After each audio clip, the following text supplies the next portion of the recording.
Yung ibang tropa no, ano, tinatamad sila. Marami pa sigurong ano, stock ng isda.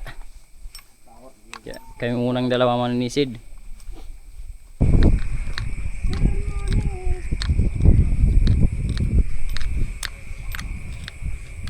Ito na nagpakita guys, pusit.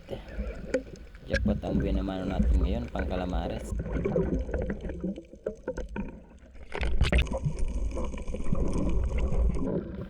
Ito pangalawang nagpakita guys, danoy sa sabaw.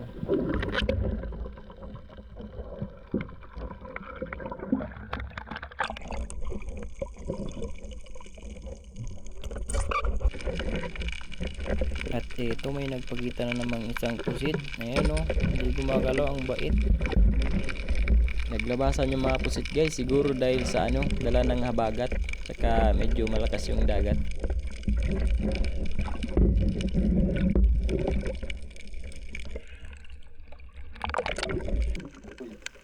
Ito may natutulog na ano dito, isang manitis. Gantong isda yung masarap panain kasi mga natutulog sila, hindi gumagalaw. May nagpakita na naman ditong pusit. Ayun o, maliit. Pero pwede na to pang ano, pang durdugtong ba.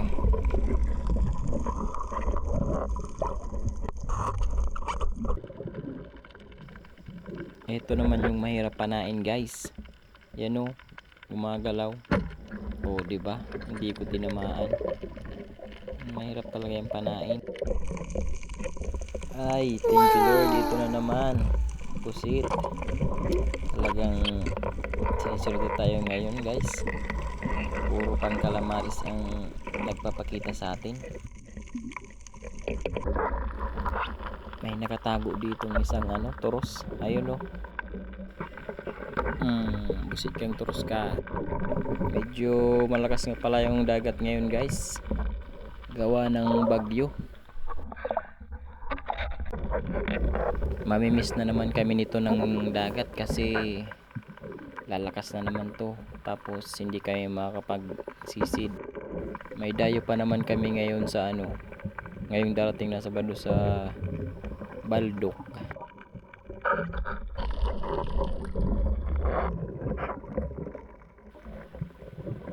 Ito may nakahigang isang ano, turos.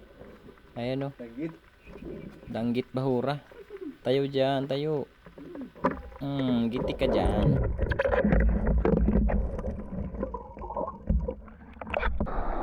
Guys, baho na kami. Lakas yung dagat. Dornok.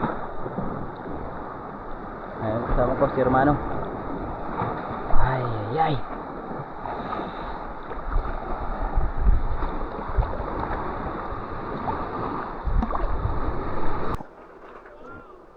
Ito lang nahuli natin guys, 5 kanuos.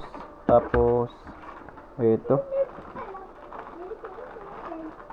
3 turos buda manitis, 2 camelo at saka danoy. Pwede na pang sabaw.